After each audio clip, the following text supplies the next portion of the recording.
The day Margaret slipped that tiny package into my hands, I thought it was a goodbye. I didn't know it was the beginning of a promise that would hold me together for 38 years. My name is Ellen. I'm 60 years old now. Before we continue, please like and subscribe for more gentle stories. When I look at my hands, I see the same fingers that held Margaret's hand on that spring afternoon in 1986 when we were both 22 and believed the world was ours to shape. We met during freshman orientation at Howard University. Margaret had this laugh that could fill an entire room, bright and unfiltered, the kind that made strangers smile without knowing why. She wore her hair natural before it was widely embraced. She moved through the world with a confidence I secretly envied. By sophomore year, we were inseparable. We studied together in the library until they kicked us out at midnight. We shared secrets over cheap coffee and dreams over homemade meals in our tiny shared apartment. Margaret wanted to be a civil rights attorney. I wanted to teach literature to children who looked like us. Something in her eyes that afternoon told me she already knew what the doctors would say. It was May, near the end of our senior year. The azaleas were blooming outside our apartment window, their pink petals catching the late afternoon light. Margaret sat on her bed, legs crossed, holding a small leather notebook I'd never seen before. She looked at me for a long moment before speaking. Her eyes held something I couldn't quite name then, something that made my chest tighten. She told me she'd been having headaches, terrible ones that made her vision blur.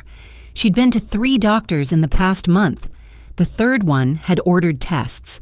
She was waiting for results, but she had a feeling, she said, a knowing in her bones. I reached for her hand. She squeezed mine so tight it almost hurt. Then she asked me something that seemed strange at the time.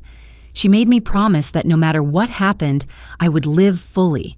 She made me promise I would find joy, create beauty, love deeply, and never let fear make my decisions. She made me promise I would visit her favorite place every year on her birthday and leave fresh flowers there. Her favorite place was a small community garden 3 blocks from campus, a patch of green where neighbors grew tomatoes and sunflowers and herbs. She used to sit there for hours, reading on a weathered wooden bench beneath an old magnolia tree. I took a breath and looked at her, not knowing how deeply those words would carve into my life. I promised her everything she asked. I thought we were being dramatic, the way young people are when they imagine tragedy. I thought we'd laugh about this conversation in 10 years, sitting in her law office or my classroom, shaking our heads at how scared we'd been. Before she left that evening, she handed me something small wrapped in tissue paper. She said not to open it yet. Just keep it safe, she'd whispered. You'll know when. I tucked it in the back of my closet and forgot about it in the chaos that followed. The test results came back 2 weeks before graduation. The doctor said it was a glioblastoma, aggressive, already too far. Margaret was gone by October. I was 23 years old and I'd just learned that the universe doesn't care about fairness or potential or how much you love someone. The world kept spinning, classes kept meeting, people kept laughing in coffee shops. I couldn't understand how everything continued when my best friend was dying. The funeral was small. Her mother, aunts, cousins, a handful of friends from school. I sat in the front row, numb and hollow, holding that leather notebook she'd given me the week before she passed.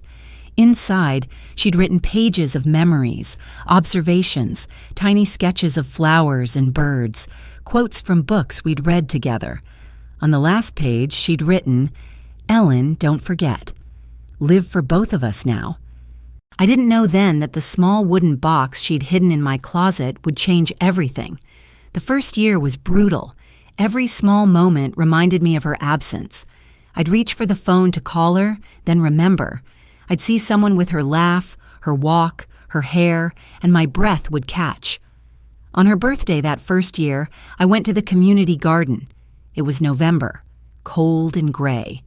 Most of the plots were bare, waiting for spring. I brought yellow roses, her favorite, and placed them on that weathered bench beneath the magnolia.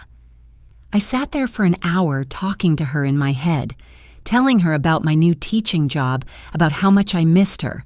I went back every year, November 9th, without fail, through snow and rain and unseasonably warm autumns, through years when I was so busy I barely had time to sleep. At first, people thought it was morbid. My mother suggested I needed to move on.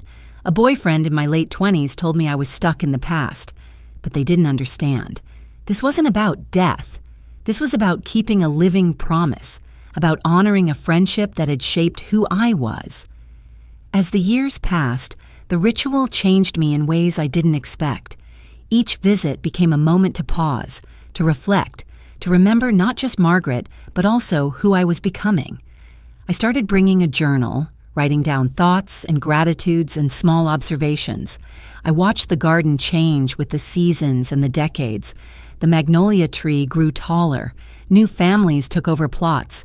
I taught English literature for 32 years. I met James when I was 48, a widower with kind eyes and steady hands.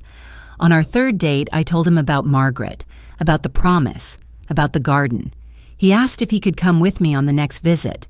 We married a year later. I loved deeply as she'd asked.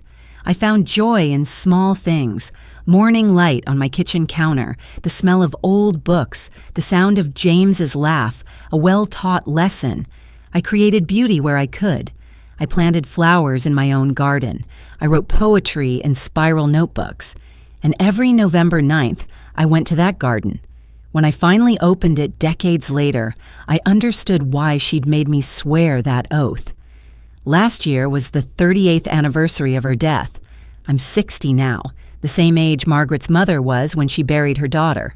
I brought yellow roses as always, but this time, something made me think of that tissue-wrapped package Margaret had given me all those years ago. I went home and searched through old boxes in my attic. My hands were shaking when I found it, still wrapped, still waiting. Inside was a small wooden box, smooth and warm to the touch, and inside that, letters. Letters Margaret had written to me during the summer before our senior year, when she'd gone home to Virginia and I'd stayed in D.C. for an internship. I'd forgotten about them completely, but holding them again, I could hear her voice in every line, her handwriting, loopy and confident, her humor, sharp and warm, her observations about her family, her neighborhood, her dreams for our future. One letter stopped me. It was dated July 1986, 3 months before her diagnosis. She was writing about a thunderstorm, about how the rain had cooled everything down after a week of oppressive heat. "Ellen," she'd written at the end, "I hope we're still doing this when we're old. I hope we're still writing each other letters and noticing thunderstorms and finding reasons to be grateful. I hope we never lose this, whatever this is, this ability to see the world as something worth paying attention to." But there was another letter beneath it, one I'd never seen, one she must have written later and added to the box before giving it to me. The date read, September 1986, after her diagnosis, before she told me. My hands trembled as I read, "Ellen, if you're reading this, I'm already gone. I'm so sorry I couldn't tell you everything while I was still here. I'm sorry I made you promise things that seemed impossible. But I knew you, even better than you knew yourself. I knew grief might swallow you whole. I knew you might shrink from life instead of embracing it. So I made you swear an oath. I made you accountable to my memory, to my hope for you. I didn't do it to burden you. I did it to save you, because I love you, because you deserve a life as full and beautiful as your heart. Don't cry for me anymore. Celebrate what we had. And live, Ellen. Live so loudly and so fully that I can feel it wherever I am." I sat on my bedroom floor surrounded by yellowed paper and decades of memories, and I finally understood. The promise wasn't just about remembering her. It was about becoming the kind of person she believed I could be. She'd seen something in me I hadn't seen in myself yet. She'd known that grief might consume me, that I might let fear make my choices. So she'd bound me to a promise that would force me to keep showing up, keep choosing life, keep finding beauty even in loss. I went back to the garden the next day. The November air was crisp, the sky that particular shade of gray that comes before dusk. I placed the yellow roses on the bench next to a small bronze plaque the Community Garden Association had installed years ago. It simply read, "For Margaret, forever 22, forever remembered." As I stood to leave, a young woman approached. She couldn't have been more than 25, holding a small pot of purple pansies. She nodded at me, then placed the pansies near my roses. "Did you know her?" she asked softly. I smiled. "She was my best friend." The young woman's words stopped me cold. Someone had been watching all these years. My grandmother used to tell me about a girl who died young, who had a friend who never forgot her. She said it was the most beautiful kind of love she'd ever witnessed. Not romantic, not dramatic, just faithful. Year after year, no matter what. She said you taught her what devotion looks like. My throat tightened. Your grandmother knew Margaret? They were neighbors. She passed last spring. Before she died, she asked me to keep bringing flowers here. She said some promises outlive the people who make them, that they become something bigger, something sacred. We stood together in the fading light, two strangers connected by memory and story and the quiet act of honoring someone who'd been loved. Before I left, I took one last look at the magnolia tree, its bare branches reaching toward the darkening sky. In a few months, it would bloom again, as it had every spring since before Margaret and I ever sat beneath it. That's when I understood the final gift of the promise. It wasn't just about Margaret. It wasn't even just about me. It was about continuity, about how love ripples outward, touching people who never knew the source, but feel its effects anyway. I kept my promise, and in keeping it, I learned what Margaret had known all along, that the way we love people doesn't end when they leave. It becomes who we are, and it becomes the story others carry long after we're gone. In every risk I took, in every moment I chose presence over fear. That's not tragedy, that's grace. As I walked away from the garden, I felt lighter than I had in months, not because the grief disappeared, but because I finally understood its purpose. Grief is love with nowhere to go, so it transforms into something else, into ritual, into memory, into the way you choose to live. The wooden box sits on my dresser now, next to a photograph of Margaret and me on graduation day. We're laughing, arms around each other, completely unaware of what's coming. James asked me once what I would say to her if I could. I thought about it for a long time.